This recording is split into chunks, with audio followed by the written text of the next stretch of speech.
the Montana Television Network. Montana This Morning continues on Montana's News Leader. 6:30 on your Thursday morning. Wildfires are setting records in Colorado and California. Coming up, where those fires are burning and how people in Colorado had to evacuate with no warning at all.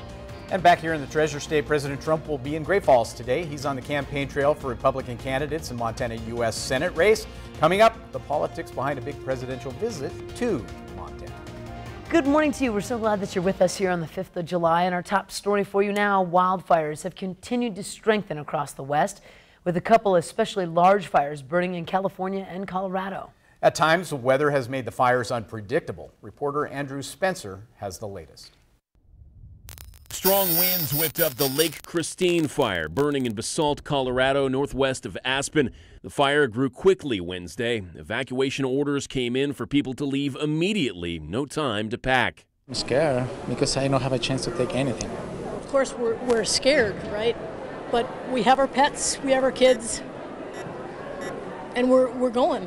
With erratic winds making predictions difficult, the Eagle County Sheriff's Office said residents who feel unsafe should leave and not wait for evacuation orders.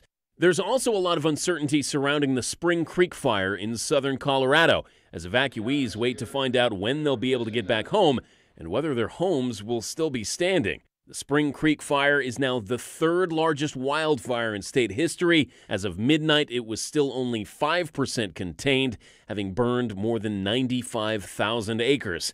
In California, the county fire has burned almost as much land, having scorched more than 86,000 acres across the Napa and Yolo counties as of Wednesday night. My house has never been a mile away from burning up, so yeah.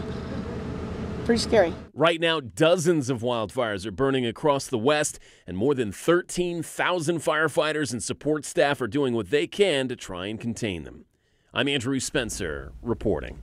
And of course, Carson, with how much of a wet spring and summer we've had, at least our fears of the crazy wildfire season aren't quite prominent yet, which is fabulous. Yet your forecast, Colin, those big, high, dry temperatures, I think has people a little bit nervous. Absolutely. I mean, we can't be for sure what the fire season is going to do here in southwest Montana. We can't, well, we can try and forecast that, but I mean, with the thing we've had this year is there's plenty of fuel in place, and if we get a period of a lot of dry temperatures, or dry and high temperatures, I should say, then that could be a rising risk here in southwest Montana. Temperatures right now, we're in the 40s and 50s. I'm not expecting much of a fire danger today. However, those temperatures are warming up, and we are about 10 to 20 degrees above where we were yesterday, so certainly much different day. And then here's that Bozeman Day planner. It's a live shot of Bozeman Yellowstone International Airport. Sunny skies with temperatures in the 40s this morning, rising into the 80s by 4 and 6 o'clock. So definitely a warm day,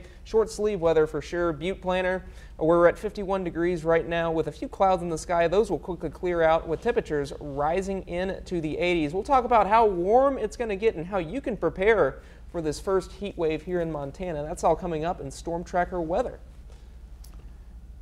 Thank you, Carson. 6:34, our top local story this half hour. President Trump is coming to Montana today, and his main target, Democratic U.S. Senator Jon Tester, who's running for re-election this year.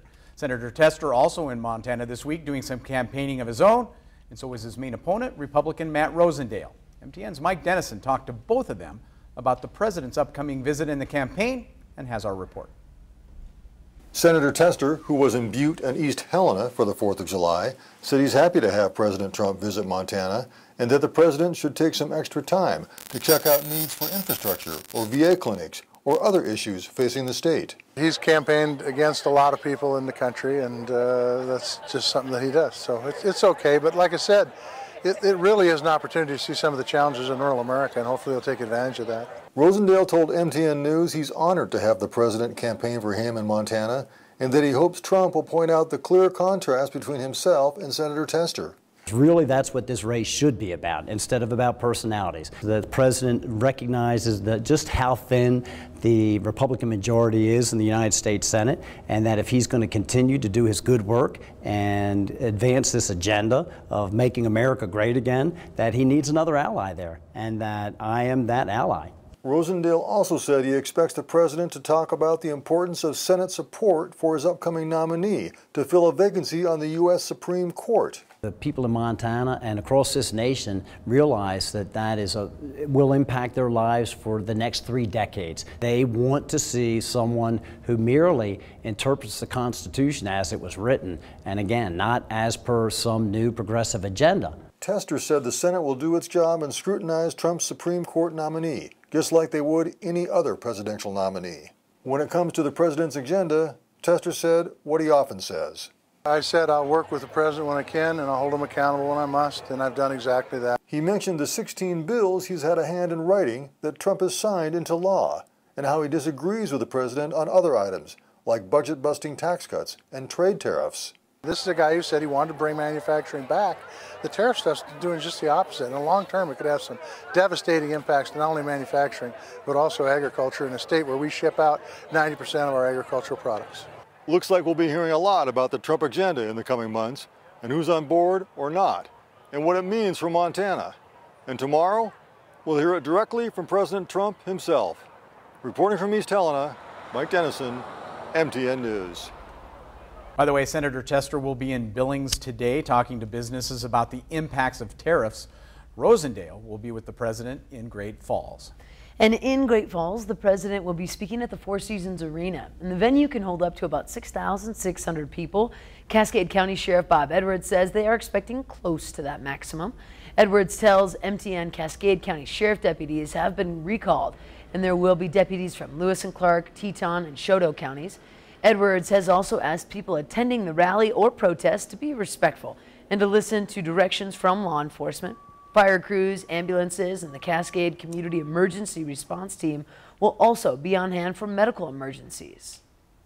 We need to pay the proper respects to not only the president, but others that are there at the venue. They deserve it. It's their right to be respected. Okay.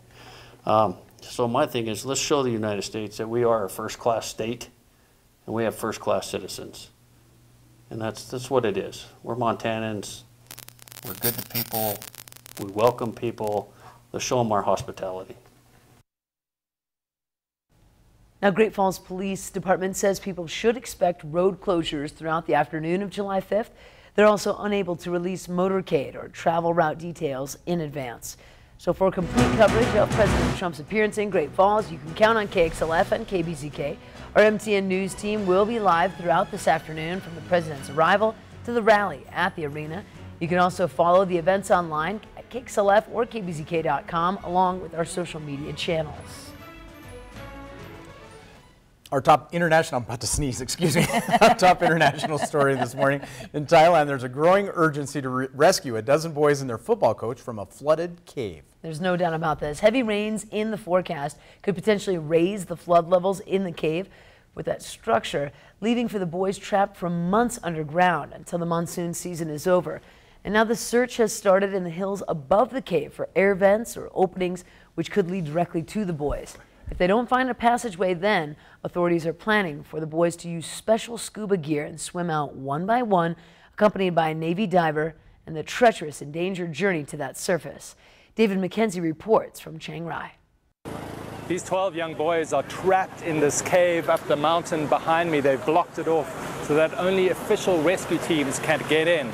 All day they've been sending in the rescue dive teams, supplies, even just trying to get a phone line to those boys so they can talk to their anguished parents has proved a challenge. Now it's a race against time, say officials. They've sent 20 to 30 teams onto the surface of the mountain to look if there are any air vents or chimneys that they could potentially widen to get directly to the boys and haul them out that way. But at this stage, the best option for these missing children is to get them out, possibly using a full face mask accompanied by Navy SEAL teams, and it could take hours from them to get from where they are huddled in the dark to the main staging ground of this operation under the ground.